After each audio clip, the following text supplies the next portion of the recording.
नमस्कार। स्वागत है आप सभी का कर्मवीर आईएएस में। आज हम लोग मॉडर्न हिस्ट्री का लेक्चर नंबर 25 करने जा रहे हैं, जो कि बेस्ड है कैबिनेट मिशन प्लान और कॉन्स्टिट्यूएंट असेंबली। उम्मीद करती हूँ कि आप सभी को प्रीवियस लेक्चर पसंद आया होगा और आप इस लेक्चर को एंजॉय करेंगे, अटेम्प्ट करने की कोशिश करेंगे। तो चलते हैं अपने पहले क्वेश्चन की तरफ। Question number 1, which one of the following had proposed a 3-tier polity for India? निम्नलिखित में से किसने भारत के लिए त्रिस्तरीय राजनीति का प्रस्ताव दिया था? आपके ऑप्शंस हैं Nehru committee, B Simon commission, C Cripps mission, D cabinet mission. तो पहले क्वेश्चन का आंसर क्या हो जाएगा? Option D cabinet mission. Next question, question number 2, cabinet mission 1946 comprised of 3 cabinet ministers. Who among the following was not its member? Cabinet mission 1946 में 3 cabinet मंत्री शामिल थे। निम्नलिखित में से कौन इसका सदस्य नहीं था? आपके ऑप्शन हैं A Lord Patrick Lawrence, B A V Alexander, C Stanford Cripps, D Lord Amery. तो दूसरे क्वेश्चन का आंसर क्या हो जाएगा? Option D Lord Amery. Next question, question number 3, who among the following was not a member of the cabinet mission? निम्नलिखित में से कौन कैबिनेट मिशन का सदस्य नहीं था? आपके ऑप्शन हैं A Patrick Lawrence, B John Simon, C Stanford Cripps, D A V Alexander. तो इसका आंसर क्या हो जाएगा? Option B John Simon. Next question, question number 4, which of the following was not a member of cabinet mission? निम्नलिखित में से कौन cabinet mission का सदस्य नहीं था? अब ये आप आंसर आप दीजिए, क्योंकि इस टाइप के क्वेश्चंस मैंने करा दिए। आपके ऑप्शन से A William Wood, B Patrick Lawrence, C Sir Stanford Cripps, D A V Alexander. कई बार ये क्वेश्चन पूछा गया है, तो आप लोगों को ये क्वेश्चन अटेम्प्ट करना है खुद से। Next question, question number 5, who was not the member of the cabinet mission? Cabinet mission का सदस्य कौन नहीं था? आपके ऑप्शन हैं A Patrick Lawrence, B Wavell, C Stanford Cripps, D A V Alexander, E none of the above, more than one of the above. इसका answer हो जाएगा option B Wavell. Next question, question number 6, given below are two statements, one is labeled as assertion and the other as reason. Assertion A, in 1946 the Muslim League withdrew its acceptance of the cabinet mission plan. Reason, the Muslim League joined the interim government formed in 1946. Select the correct answer from the code given below. नीचे दो कथन दिए गए हैं, एक को दावा और दूसरे को कारण के रूप में लेबल किया गया है। दावा, 1946 में मुस्लिम लीग ने कैबिनेट मिशन योजना की अपनी स्वीकृति वापस ले ली। कारण, मुस्लिम लीग 1946 में बनी अंतरिम सरकार में शामिल हुई। तो नीचे दिए कोड से आपको सही उत्तर का चुनाव करना है। तो देखिए, जो पहला असर्शन स्टेटमेंट कह रहा है 1946 में मुस्लिम लीग ने कैबिनेट मिशन योजना की अपनी स्वीकृति वापस ले ली थी, तो ये स्टेटमेंट सही है। अच्छा, कारण क्या कह रहा है कि मुस्लिम लीग 1946 में बनी अंतरिम सरकार में शामिल हुई। देखिए, शामिल तो हुई थी, लेकिन ये इसका रीजन नहीं है जिसकी वजह से उन्होंने अपनी स्वीकृति वापस ली थी। दोनों स्टेटमेंट वाइज तो सही है, लेकिन रीजन इसका सही नहीं है। तो इसका आंसर क्या हो जाएगा? Option B, both A and R true but R is not the correct explanation of B. Option B is the right answer. Next question. Question number 7. It made its proposal in May. It still wanted a united India. There was to be the federal union composed of British provinces. The above quotation is related to. इसने अपना प्रस्ताव मई में रखा था। यह अब भी अखंड भारत चाहता था। ब्रिटिश प्रांतों से बना संघीय संघ होना था। उपरोक्त उदाहरण किससे संबंधित है? आपके ऑप्शन हैं A Simon Commission, B Gandhi Irwin pact, C Cripps mission, D cabinet mission. इसका आंसर क्या हो जाएगा? Option D cabinet mission. Next question.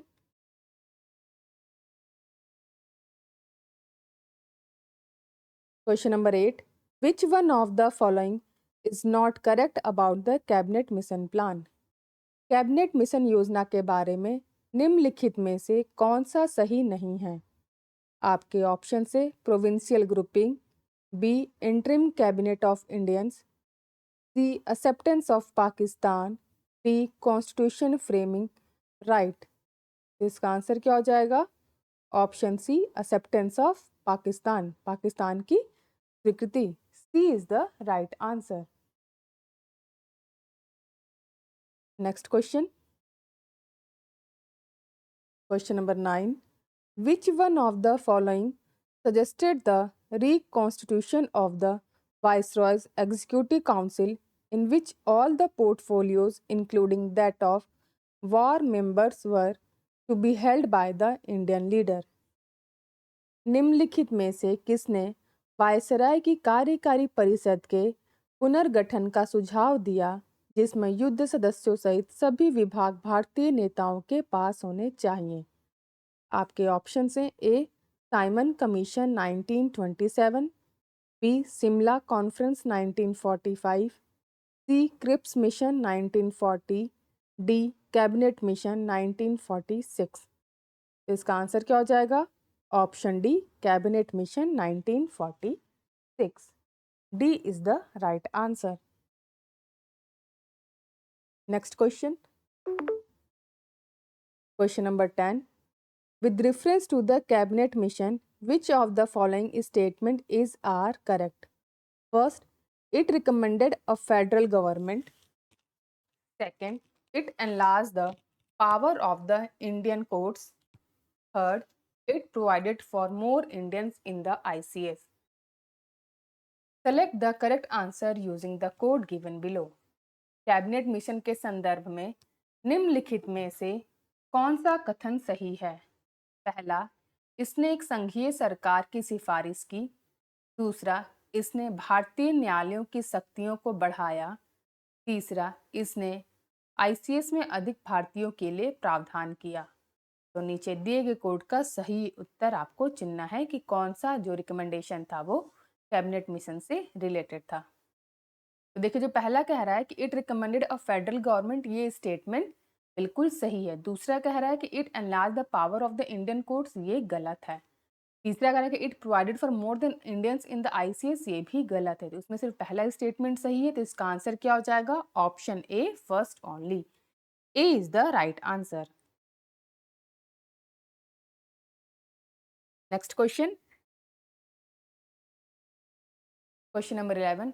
Which one of the following leaders of the Congress was totally in favor of cabinet mission plan?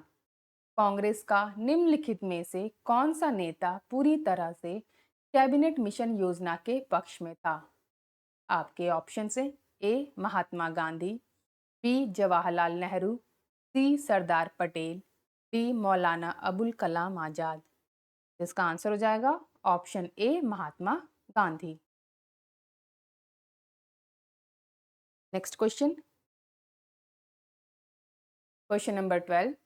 Which Congress president negotiated with both crisp mission and Lord Wavell? किस कांग्रेस अध्यक्ष ने crisp mission और Lord Wavell दोनों के साथ बातचीत की? आपके ऑप्शन हैं ए अबुल कलाम आजाद, बी जवाहरलाल नेहरू, सी JB Kripalani, D C Rajagopalachari. इसका आंसर क्या हो जाएगा? Option A Abul Kalam Azad. Next question, question number 13, who was the president of Indian National Congress during the visit of cabinet mission to India? Cabinet mission की भारत यात्रा के दौरान भारतीय राष्ट्रीय कांग्रेस के अध्यक्ष कौन थे? आपके ऑप्शन हैं A Jawaharlal Nehru, B JB Kripalani, C Maulana Abul Kalam Azad, D Sarojini Naidu. इसका आंसर क्या हो जाएगा? Option C Maulana Abul Kalam Azad. C is the right answer. Next question, question number 14, which one of the following first mooted the idea of a constituent assembly to frame a constitution for India? निम्नलिखित में से किसने सबसे पहले भारत के लिए संविधान बनाने के लिए संविधान सभा का विचार रखा था?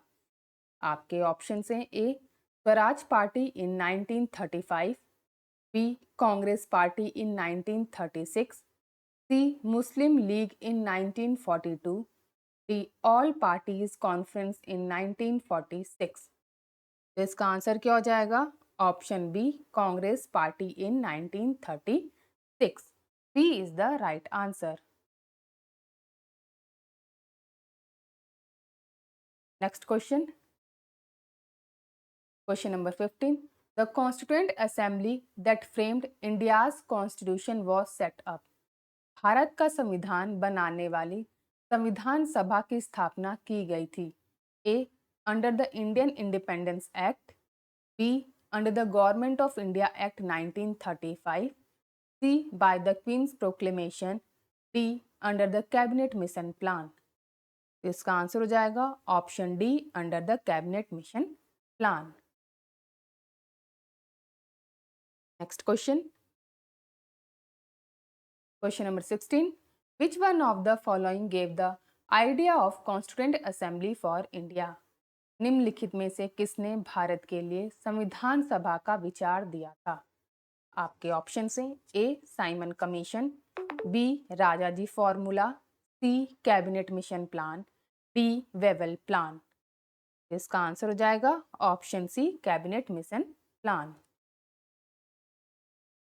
Next question, question number 17, under the cabinet mission plan the total number of seats allotted to each provinces in the constituent assembly was roughly in the ratio of one representative to the population of। Cabinet mission योजना के तहत संविधान सभा में प्रत्येक प्रांत को आवंटित सीटों की कुल संख्या जनसंख्या के एक प्रतिनिधि के अनुपात में लगभग थी?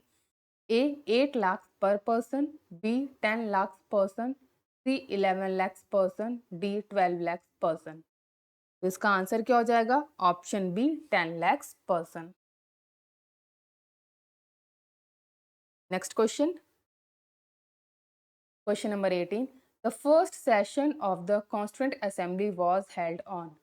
संविधान सभा का पहला सत्र कब आयोजित किया गया था?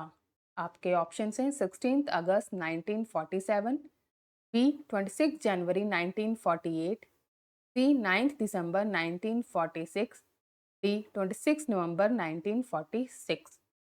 इसका आंसर हो जाएगा option C 9 December 1946। C is the right answer.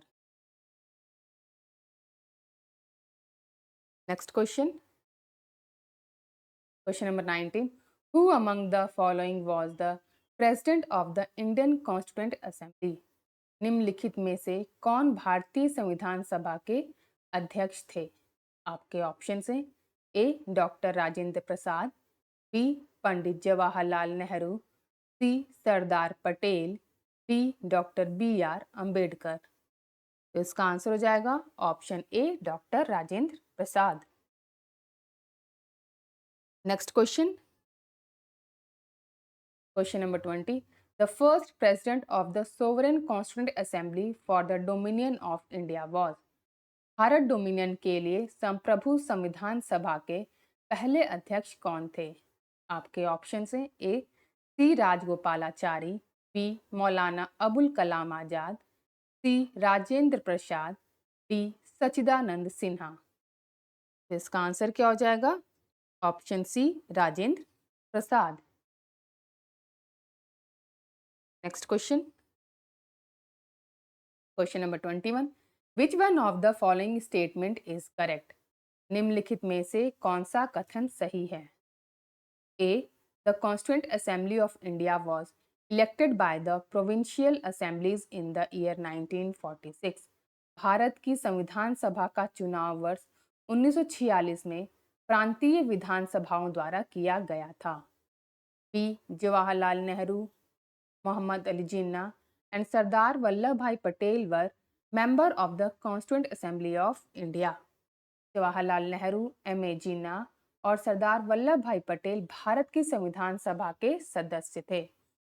C the first session of the constituent assembly of the India was held in January 1947। Bharat की संविधान सभा का पहला सत्र जनवरी 1947 में आयोजित किया गया था। D the constitution of India was adopted on 26 जनवरी 1950। भारत का संविधान 26 जनवरी 1950 को अपनाया गया था। तो इसमें से बताना है कि कौन सा स्टेटमेंट करेक्ट है।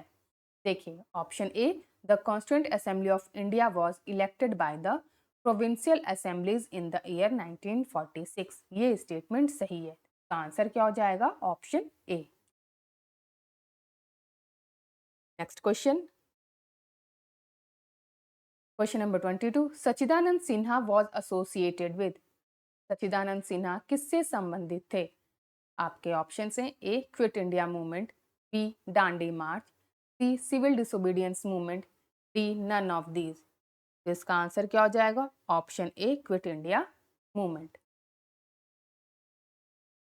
Next question, question number 23, who among the following held the office of speaker in central legislative assembly of British era and the parliament of free India?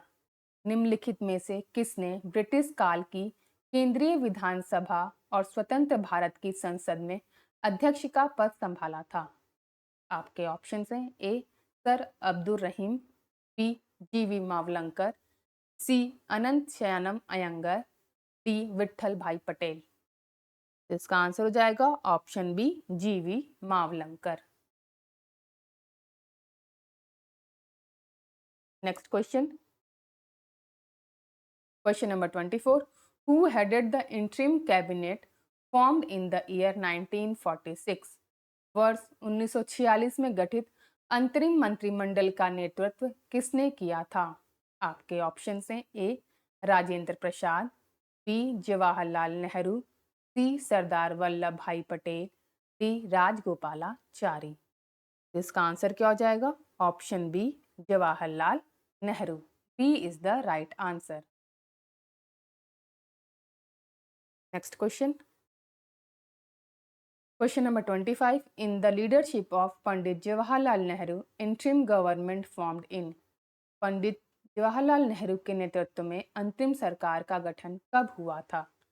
आपके ऑप्शन हैं ए जुलाई 1946, बी अगस्त 1946, सी सितंबर 1946, डी अक्टूबर 1946। इसका answer क्या हो जाएगा? Option सी सितंबर 1946। तो आज हमने set of 25 questions को कंप्लीट कर लिया है। अगर आप सभी को ये सीरीज अच्छी लग रही है तो प्लीज़ लाइक कीजिए, कमेंट कीजिए और सब्सक्राइब कीजिए हमारे चैनल कर्मवीर IAS को।